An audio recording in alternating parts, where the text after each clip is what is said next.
जय भीम। आज अपन आए हुए दिघोरी स्थित काले हॉस्पिटल में। सर आप बताइए कि आप 25 सालों से प्रसिद्ध है, काफ़ी प्रसिद्ध है, सर्विस दे रहे काले हॉस्पिटल के नाम से। आप सेवाएं दे रहे इलाज के ऊपर। आपको अभी तक कितने अवार्ड्स मिल चुके हैं? पिछले 24 सालों से हम लोग नागपुर में काले पाइल्स हॉस्पिटल चला रहे हैं। हमारे यहाँ स्पेशली एनोरेक्टल रीजन में जो होने वाली बीमारियां हैं, जैसे कि पाइल्स हो गया, फिशर हो गया, फिस्टुला हो गया, एनोरेक्टल एब्सेस हो गए, एनल पॉलिप हो गए, इस प्रकार की बीमारियों पे हम लोग मेडिसिन देते हैं, सर्जरी करते हैं। तो ये जो हमारा कार्य जो निरंतर करते हुए आ रहे हैं पिछले 24 सालों से, तो इसलिए हमको best piles hospital in central India ऐसा अवार्ड मिला है। स्पेशली सर्जरी के लिए 22 best piles fistula surgeon of central India, यह भी अवार्ड मिला है। उसके बाद धन्वंतरी अवार्ड मिला है, वॉल ऑफ फेम अवार्ड मिला है, even Limca book of world में भी हमारा रिकॉग्निशन हो चुका है। तो इसी प्रकार से अवार्ड से हम लोग सम्मानित हैं। सर एक बात बताइए कि एनल रीजन में कौन कौन सी बीमारियां होती है? एनल रीजन की अगर हम बात करें तो piles, fissure, fistula, anorectal abscess, anal polyp, anal papilla, ऐसी कईयों प्रकार की, मतलब ये समझिए कि 50 से 52 प्रकार की बीमारियां एनल रीजन में होती है। तो इसके लक्षण क्या होते हैं? कॉमन अगर लक्षण की हम लोग बात करें तो जैसा गुदमार्ग से कुछ मांस बाहर आना, मतलब एनल रीजन से कुछ मांस बाहर आ जाना, एनल रीजन में स्वेलिंग आ जाना, एनल रीजन में कुछ ग्रोथ आ जाना वहाँ पे, एनल रीजन में पेन होना। वह पेन आपको 2 मिनट से लेकर 10 मिनट तक हो सकता है, 15 मिनट तक हो सकता है, कभी कभी ये पेन दिन भर का रहता है। पेन की भी अलग अलग वेरिएशंस होते हैं, जैसे कि कटिंग पेन हो गया, थ्रोबिंग पेन हो गया, बर्निंग पेन हो गया, ऐसे अलग अलग पेन की कैटेगरीज है। अगर हम बात करें डिस्चार्ज की, तो डिस्चार्ज भी गुदमार्ग से आता है। डिस्चार्ज भी अलग अलग प्रकार का होता है, जैसे कि पस डिस्चार्ज हो रहा, जैसे कि म्यूकस डिस्चार्ज हो रहा, जैसे कि ब्लीडिंग का भी डिस्चार्ज हो रहा। तो अलग अलग प्रकार से ये सिम्टम्स होते हैं। ब्लीडिंग की अगर बात करें तो ब्लीडिंग भी किसी पेशेंट को 2 बूंद होगा, किसी को 4 बूंद होगा, किसी को स्प्रे के समान ब्लीडिंग होगा, किसी को आज ब्लीडिंग होगा, 2-4 दिन ब्लीडिंग नहीं होगा, फिर और ब्लीडिंग होगा। इस प्रकार के लक्षण होते हैं। उसके अलावा पेन के साथ में ब्लीडिंग होना और पेन के अलावा ब्लीडिंग होता, मतलब पेनलेस ब्लीडिंग और पेनफुल ब्लीडिंग, यह भी अलग अलग प्रकार के सिम्टम है। कभी कभी एनल रीजन से मांस बाहर आ जाता है, जो मांस दबाना पड़ता है। कभी कभी मांस खुदों के अंदर जाता है, यह भी एक लक्षण है। उसके अलावा एनल रीजन के बाजू में किसी को फोड़ा आ जाता है, जिसको हम पेरियानल बॉइल या एब्सेस, ऐसा कुछ फोड़ा आ जाता है और उस फोड़े में दर्द होने लगता है, या फिर वो फोड़े से डिस्चार्ज आता है। इवन एनल रीजन में होने वाली ईचिंग, यह भी एक सिम्टम एनल रीजन में होता है। सर मुझे एक बात बताइए, जैसे ये जो लक्षण्स है, ये लक्षण्स अगर किसी को होते हैं और उन लोग अनदेखा करते हैं उस तरफ, तो उसका क्या इफेक्ट होता है फिर आगे चल के? एनल रीजन के कोई भी लक्षणों को अगर आप अनदेखा करते हो तो यह बीमारी कॉम्प्लिकेट होगी। आज जो बीमारी सादी है वो कॉम्प्लिकेट होगी, जो बीमारी आज मेडिसिन में ट्रीट होने वाली है वो कॉम्प्लिकेट होगी, उसमें आपको आगे चल के सर्जरी करना पड़ेगा।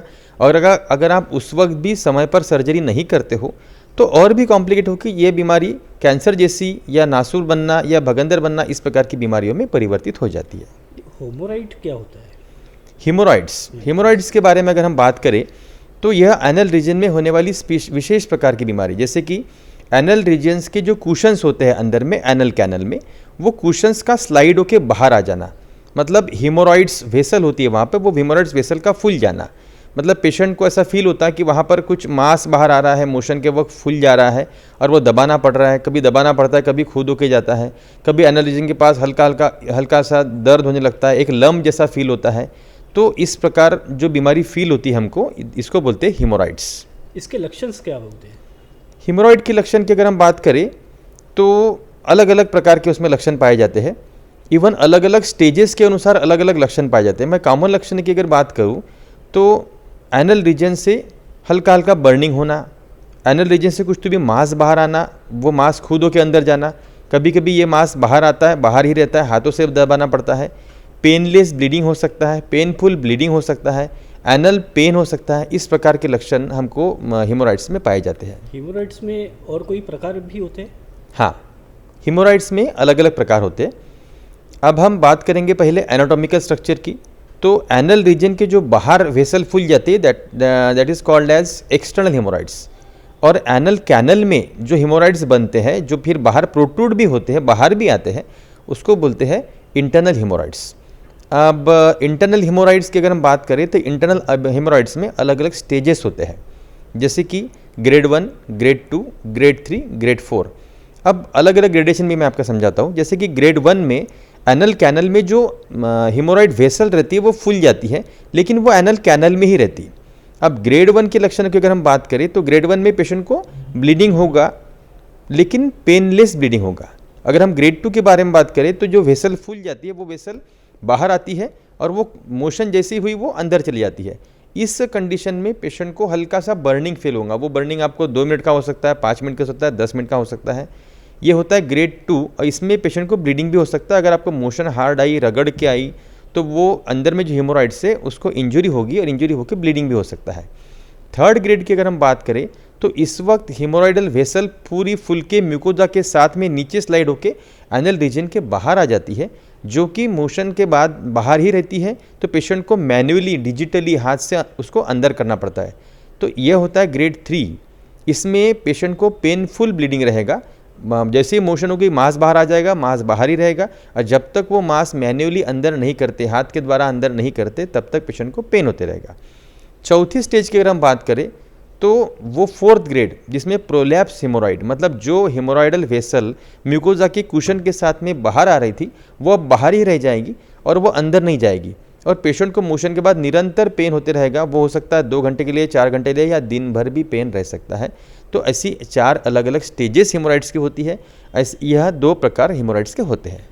इस तरह के लक्षण वाले अगर कोई पेशेंट्स आते हैं आपकी तरफ, तो आप हेमोरॉइड्स की जांच किस तरह से करते हो? हेमोरॉइड की जांच बहुत ही सिंपल तरीके से होती है। पहला तो पेशेंट को हम लोग बाहर से एग्जामिन करते हैं, जो कि मैनुअल एग्जामिनेशन बोलते हैं, डिजिटल एग्जामिनेशन बोलते हैं। फिर पीआर होता है, मतलब पर रेक्टल एग्जामिनेशन। इसमें हम लोग डिजिटल मतलब फिंगर इंसर्ट करते हैं एनल कैनल में और अंदर का एक फील करते हैं कि पेशेंट को कोई लम्प फील हो रहा है क्या अंदर में। अब ये होगी थोड़ी सी पुरानी पद्धति। उसके बाद थोड़ा सा नया टेक्निक डेवलप हुआ, that is called as proctoscopy. एक स्टील का इंस्ट्रूमेंट रहता है जो अंदर एनल कैनल में हम लोग इंसर्ट करते हैं। उसके द्वारा अंदर का डॉक्टर हम अपनी आंखों से देखते हैं कि वहाँ पर क्या होगा। बट इसमें भी बहुत बार पूरी प्रकार से अंदर की जांच नहीं होती प्रॉपरली। तो जो नया लेटेस्ट टेक्निक डेवलप हुआ है that is called as anorectal video endoscopy. इसमें क्या होता है, एक छोटा सा इंस्ट्रूमेंट कैमरा जैसा होता है, जैसे अपनी छोटी उंगली जो होती है स्मॉल फिंगर, उससे भी छोटा कैमरा जो एनल रीजन में हम लोग डालते हैं, हार्डली 4 या 5 सेंटीमीटर। तो उसमें एनल कैनल में जो भी कोई डेवलपमेंट हो रही है, हिमोरॉइड्स वेसल फूल गई है, पैपिला हो गया है, कैंसर डेवलप हो रहा है, अल्सर हो गए, जो भी प्रॉब्लम्स है वो हम डायरेक्टली टीवी के स्क्रीन पे दिखता है। तो ये जो एग्जामिनेशन होता है that is called as anorectal examination.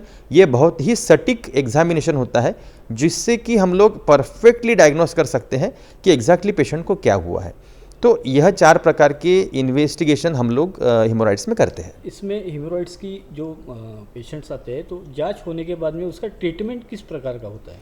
Hemorrhoids की ट्रीटमेंट अलग अलग प्रकार से होती है। जैसे कि हेमोरॉइड्स की अगर हम ग्रेडेशन की बात करें, जैसे मैंने आपको पहले बताया कि first grade haemorrhoid, second grade, third grade, fourth grade, तो ग्रेडेशन के हिसाब से उसकी ट्रीटमेंट होती है। फॉर एग्जांपल अगर हम फर्स्ट ग्रेड की बात करें, मैंने ग्रेडेशन आपको इसीलिए समझा दी है। फर्स्ट ग्रेड की बात करें तो उस वक्त पेशेंट सिम्टमलेस ही रहेगा। मतलब पेशेंट को हो सकता है एक आध बार पेनलेस ब्लीडिंग हुआ, मतलब पेशेंट को 1-2 बूंद खून दिखा लेकिन पेशेंट को पेन नहीं था। बहुत बार फर्स्ट ग्रेड की स्टेज में पेशेंट डॉक्टर के पास आता ही नहीं है, क्योंकि 1 बूंद अगर पेशेंट को कभी पेन मतलब ब्लीड हुआ तो कोई डॉक्टर के पास जाना प्रेफर नहीं करता। तो बहुत बार ऐसा होता है कि फर्स्ट ग्रेड वाला पेशेंट डॉक्टर के पास पहुंचता ही नहीं है। अगर पहुंच जाए तो बहुत अच्छी बात है, क्योंकि पहुंच जाए तो उसका उपचार आयुर्वेदिक मेडिसिन के द्वारा ही हो जाएगा। दूसरी बात, अगर सेकंड स्टेज की हम बात करें तो सेकंड स्टेज के पेशेंट में पेशेंट को बर्निंग होगा 2 मिनट का, 4 मिनट का, 5 मिनट का, और थोड़ा सा पेनलेस ब्लीडिंग होगा। मतलब इसमें भी पेशेंट को पेन नहीं रहेगा, क्योंकि हेमोरॉइड कहाँ पर है, एनल कैनल में ही है। ब्लीडिंग होगा लेकिन पेनलेस होगा। तो यह स्टेज में अगर हम ट्रीटमेंट की बात करें तो यह स्टेज में भी ट्रीटमेंट हम लोग आयुर्वेदिक मेडिसिन के द्वारा कर सकते हैं। एलोपैथिक मेडिसिन में इसके लिए कोई भी ट्रीटमेंट नहीं है। थर्ड ग्रेड की अगर हम बात करें तो थर्ड ग्रेड में हेमोरॉइड्स बाहर आ जाते हैं कैनल के बाहर, जो कि मैन्युअली अंदर दबाना पड़ता है। तो थर्ड ग्रेड में पेशेंट को सर्जरी की भी ज़रूरत पड़ती है, या बहुत बार मतलब 50 to 60, 70% पेशेंट लोगों में मेडिसिन से भी आराम हो जाता है। सबसे इम्पॉर्टेंट बात है कि पेशेंट ने जितने जल्दी डॉक्टर के पास जाएंगे, जितने जल्दी एनोरेक्टल सर्जन के पास या फिजिशियन के पास जाएंगे, उतना जल्दी पेशेंट का ट्रीटमेंट होगा। फोर्थ ग्रेड की हम लोग बात करते हैं कि जब आपके हिमोरॉइड्स अंदर से जो लिगामेंट होती है वो सपोर्ट टूट गया और हिमोरॉइड्स बाहर आ गया एनल कैनाल के बाहर, और अभी वो बाहर ही है, तो ऐसी कंडीशन में पेशेंट को सर्जरी ही करना पड़ेगा। सर्जरी के अलावा कोई ऑप्शन नहीं है। थोड़ा सा मैं अभी सर्जिकल ट्रीटमेंट बताना चाहूँगा कि सर्जिकल ट्रीटमेंट किन किन प्रकार की होती है। पहले के ज़माने में, मतलब जैसे कि हम लोग अगर बात करें बिफोर 20 ईयर्स, तो उस वक्त 20 ईयर्स बोलो या 30 ईयर्स बोलो, उस वक्त लेज़र सर्जरी नहीं थी। उस वक्त क्षार सूत्र करके आयुर्वेद ट्रीटमेंट थी, और क्षार सूत्र के द्वारा पेशेंट का जो हिमोरॉइड बाहर आ चुकी है, जो मैंने पहले ही बताया, वो हिमोरॉइड्स को एक्सरसाइज किया जाता था, या तो फिर वो ओपन टेक्निक से, मतलब कोई सीजर से लेके उसको कट कर दो और थ्रेड के द्वारा बांध दो, ये ट्रीटमेंट होता था। That is called as haemorrhoidectomy. तो यह टेक्निक होता था।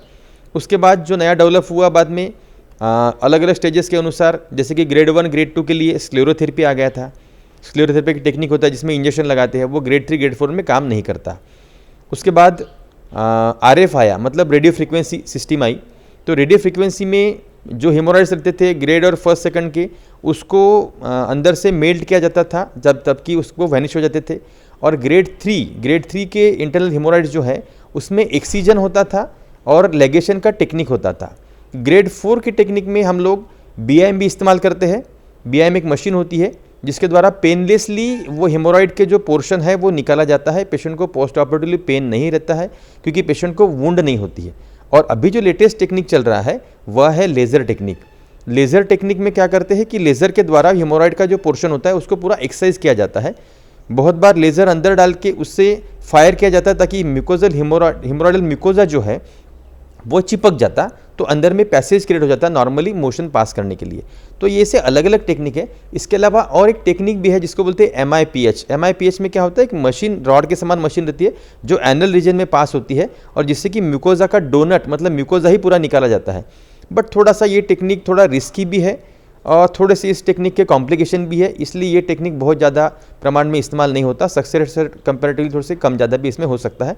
बहुत बार ये सर्जन्स के स्किल पे भी डिपेंड करता है, पेशेंट के चॉइस पर भी डिपेंड करता है और पेशेंट पे भी डिपेंड करता है। सर मुझे एक बात बताइए कि जैसा हेमोरॉइड्स का उपचार हो गया, पूरा हो गया, सर्जरी भी हो गई, तो क्या चांसेस होते हैं कि फिर से हेमोरॉइड्स हो? हाँ, ये बहुत अच्छा सवाल पूछा आपने। बहुत कॉमनली कॉल्ड ऐसा है कि लोग सर्जरी एडवाइस अगर मैं करता हूँ तो लोग सर्जरी से बहुत डरते हैं। डरते हैं बोलने से बेटर ये बोलूँगा मैं कि सर्जरी अवॉइड करना चाहते हैं। वो सर्जरी इसलिए अवॉइड करना चाहते हैं कि उनको लगता है कि ऑपरेशन करने के बाद भी मुझे दोबारा ये बीमारी होगी तो मैं ऑपरेशन क्यों करूं। लेकिन एक्चुअली यह बहुत गलत धारणा है लोगों के मन में कि सर्जरी करने के बाद भी दोबारा होगी। जो भी पेशेंट मुझे ऐसा बोलता है कि सर्जरी करने के बाद दोबारा होगी, मैं उसको पहला प्रश्न पूछता हूँ, आज जो बीमारी हुई उसके लिए रिस्पॉन्सिबल क्या, कौन है? क्या इसके पहले आपकी सर्जरी हुई है? नहीं हुई है। तो फिर अभी आज बीमारी आपको क्यों है? तो अगर आज आपको बीमारी है तो फ्यूचर में भी ये बीमारी अगर रिपीट होती है तो उस वक्त सर्जरी ये कारणीभूत कैसा रहेगा? अगर पहले बार सर्जरी कारण नहीं तो दूसरे बार सर्जरी कारण क्यों रहेंगी? इसका मतलब ये है कि सर्जरी के कारण कोई प्रॉब्लम नहीं होता। सबसे महत्वपूर्ण बात है कि सर्जरी आपने किसके द्वारा किया, सर्जरी दोबारा करनी पड़ेगी या सर्जरी फेल्योर है, ऐसा क्यों होता है? इसके पीछे प्रमुख 4 कारण है। पहला कारण, आपने कौन से डॉक्टर का सिलेक्शन किया है। आप जिस डॉक्टर के पास गए हो, जिस सर्जन के पास गए हो, पहली बात तो वो सर्जन है कि नहीं, ये पहले इंपॉर्टेंट है। क्योंकि बहुत से क्वैक्स मार्केट में है, बहुत से धागे बांधने वाले डॉक्टर मार्केट में है जो कि धागा बांध करके उपचार कर देते हैं। उनको ना एनल रीजन का एनाटॉमी पता है, ना फिजियोलॉजी पता है, धागा बांध दिया, मस्सा निकल दिया। इसमें क्या होता है, बीमारी बाहर के बाहर निकल गई, अंदर की बीमारी जैसे कि वैसी है, दोबारा वो म्यूकोजा प्रोलैप्स होकर बाहर हो जाता है, दोबारा हेमोरॉइड बन जाते हैं। तो सबसे इंपॉर्टेंट बात है सिलेक्शन ऑफ सर्जन, कि आपने कौन से व्यक्ति का आपके लिए ट्रीटमेंट के लिए चॉइस किया है। तो सर्जन इंपॉर्टेंट है, आप सर्जन के पास गए कि नहीं है। दूसरा इंपॉर्टेंट है कि आपको सर्जरी कौन से टाइप की जा रही है। मतलब आप एलोपैथिक मॉडर्न टेक्निक से कर रहे हो सर्जरी या आयुर्वेद टेक्निक से सर्जरी कर रहे हो, वो टेक्निक कौन सा इस्तेमाल हो गया, कौन से ग्रेड का था, उसके लिए कौन सा टेक्निक इस्तेमाल किया गया। फॉर एग्जांपल, जैसे मैंने पहले बताया, स्क्लेरोथेरेपी मतलब इंजेक्शन या थेरेपी होती है जो सिर्फ ग्रेड 1 ग्रेड 2 इंटरनल हेमोरॉइड्स में ही इस्तेमाल होती थी। आजकल तो वो इस्तेमाल भी नहीं होती है। तो अगर वह तुम ग्रेड 3 ग्रेड 4 में कोई जैसा कोई इंजेक्शन लगाने वाला डॉक्टर है, वो अगर सभी ग्रेड के पेशेंट में अगर इंजेक्शन लगा रहा है तो वो फेलियर तो होगा ही। जैसे कोई एक डॉक्टर है जो इंजेक्शन लगाने के ही काम करते रहते हैं, अब वो इंजेक्शन अगर तुम ग्रेड 3 ग्रेड 4 में लगाओगे तो वो काम नहीं करेगा क्योंकि वो ग्रेड 1 का टेक्निक है। तो डॉक्टर ने कौन सा आपके लिए ट्रीटमेंट चॉइस किया, दैट इज ऑल्सो इंपॉर्टेंट। कौन से ग्रेड में कौन सी सर्जरी होनी चाहिए थी, अगर वो प्रॉपर नहीं हुई तो। दूसरी होती है कि आपने अगर प्रॉपर एग्जामिनेशन अगर आपके डिसीज़ का नहीं हुआ, जैसे कि आपको जो भी ऑपरेट होना है अगर उस रीजन का प्रॉपरली अगर एग्जामिनेशन नहीं हुआ, फॉर एग्जांपल एनोरेक्टल हेमोराइड्स जो आपको अंदर में तैयार हो रहे हैं, वो बहुत बार अंदर में कभी कभी पेशेंट को कैंसर होता है, उसके कारण भी हेमोराइड्स तैयार होते हैं। तो समझो अगर आपने हेमोराइड का उपचार किया लेकिन अंदर के कैंसर का उपचार नहीं किया, या फिर आपको रेक्टल प्रोलैप्स है, आपका म्यूकोजा लूज है, उसके कारण आपको हेमोराइड्स हुई है और आपने हेमोराइड की ट्रीटमेंट की और लूज म्यूकोजा का ट्रीटमेंट ही नहीं हुआ, तो भी पेशेंट को यह रिपीट हो सकते हैं। तो इसलिए मैं बोलता हूँ कि आपको सर्जरी कौन सी हो रही है, उसके अलावा आपका भी इन्वेस्टिगेशन, मतलब पेशेंट का भी इन्वेस्टिगेशन, बीमारी का भी इन्वेस्टिगेशन। बहुत बार पेशेंट को कोई स्पेशल बीमारी रहती है जिसके कारण ये कॉम्प्लिकेशन करके हेमोराइड बनता है, तो पेशेंट का भी इन्वेस्टिगेशन होना चाहिए। पेशेंट को डायबिटीज़ है क्या, पेशेंट को बीपीएच है क्या, मतलब प्रोस्टेट ग्लैंड का प्रॉब्लम है क्या, पेशेंट को एब्डोमेन का कोई प्रॉब्लम है क्या। तो बेसिक जब तक पेशेंट का इन्वेस्टिगेशंस नहीं होगा तब तक यह बीमारी भी नहीं जाएगी। मतलब इन्वेस्टिगेशन जो भी हुए वो डिसीज़ जब तक नहीं जाएंगे तब तक ये कॉम्प्लिकेशन स्वरूप जो बीमारी हुई है वो भी नहीं जाएगी। तीसरा अगर हम बात करते हैं तो पोस्ट ऑपरेटिव फॉलोअप, मतलब ऑपरेशन हो गया, आप अच्छे डॉक्टर के पास गए, आपने अच्छे तरीके से ऑपरेशन भी कर लिया, लेकिन ऑपरेशन के बाद जो फॉलोअप आपने डॉक्टर के पास देना चाहिए, कोई भी सर्जरी रहे, कोई भी सर्जरी, आपका हर्निया हुआ, हाइड्रोसिल हुआ, अपेंडिसाइटिस हुआ, कोई भी आपको अगर सर्जरी होती है तो उसके बाद डॉक्टर के पास फॉलोअप देना आपको बहुत ज़रूरी थी। अगर वो आपका फॉलोअप प्रॉपर नहीं है, जैसे डॉक्टर ने बोला कि आपको 2 महीने तक दिखाना है, 3 महीने तक दिखाना है, तो आपने प्रॉपरली डॉक्टर के पास जाके फॉलोअप देना चाहिए। डॉक्टर आपको चेक करेंगे, समय समय पर मेडिसिन चेंजेस करेंगे, समय समय पर आपको डाइट बताएंगे, समय समय पर आपको प्रॉपरली ड्रेसिंग होके जो उस समय के अनुसार जो बताना है वो चीज़ें आपको समझाएंगे, उसका आपको फॉलोअप करना है। कुछ ऑपरेशन के बाद आपको एक्सरसाइज भी बताई जाती है, जैसे कि फ्रैक्चर के बाद फिजियोथेरेपी होती है, वैसे एनोरेक्टल सर्जरी के बाद एक डायलिटेशन नाम की प्रोसीजर होती है जिसमें एक पाइप गुदमार्ग में डाला जाता है, वहाँ आपको डालना है। अगर वो नहीं डाला गया, बहुत बार ज़रूरत पड़ने पर भी नहीं डाला गया, तो फिर आपको ये बीमारी दोबारा हो सकती है। 3 बातें हो गई। चौथी बात मैं बताना चाहूँगा, फोर्थ बात ये है कि पथ्य पालन, मतलब किन कारणों से ये बीमारी हुई थी वो कारणों में भविष्य में नहीं होने देना। जैसा कि आपको कॉन्स्टिपेशन का प्रॉब्लम है, कॉन्स्टिपेशन के प्रॉब्लम के कारण ये पाइल्स के प्रॉब्लम होते हैं, हेमोराइड्स के प्रॉब्लम होते हैं। तो अगर आप कॉन्स्टिपेशन को दूर नहीं करोगे, अगर आपको बिनाइन प्रोस्टेटिक हाइपरट्रॉफी है, अगर आपको एसिडिटी का प्रॉब्लम है, आपके डाइट में अगर फाइबर की मात्रा कम है, मतलब भोजन में अगर आप गाजर, मूली, ककड़ी या फल नहीं खाते हो, तो इन कारणों से भी, अगर आप पानी कम पीते हो, अगर आप डेली एक्टिविटी आपकी प्रॉपर नहीं है, आप एक्सरसाइज नहीं करते हो, तो बहुत सारे कारण हैं जिन कारणों से यह बीमारियां होती है। उन कारणों से आपको हमेशा दूर रहना है। तो अगर आप इन कारणों से दूर नहीं रहते हो तो यह हेमोराइड्स की बीमारी आपको दोबारा होगी और ऑपरेशन होने के बाद भी आपको दोबारा होने की संभावना रहेगी। तो सबसे महत्वपूर्ण बातें, ये 4 बातें जो मैंने बताई, ये 4 बातों का अगर आप प्रॉपर तरीके से ध्यान रखोगे तो ऑपरेशन के बाद ये बीमारी दोबारा नहीं होती। सर, इसी के ऊपर से मैं एक सवाल पूछना चाहता हूँ आपसे। पिछले 24 सालों से वीरेंद्र काड़े, ये नाम काफ़ी मशहूर है पाइल्स के लिए, पाइल्स के उपचारों के लिए। काड़े हॉस्पिटल दिगोरी चौक पे है, वो भी काफ़ी मशहूर है। लेकिन आम जो पेशेंट्स रहता है उनको मालूम नहीं रहता कि नॉर्मल डॉक्टर कौन है और स्पेशलिस्ट कौन है। तो इसका डिफरेंस कैसे क्या वो चूज़ कर सके, यानी कैसे पता कर पाएंगे? गुदरुक सर्जन का हॉस्पिटल अगर है तो वहाँ पे लिखा रहेगा पाइल्स हॉस्पिटल।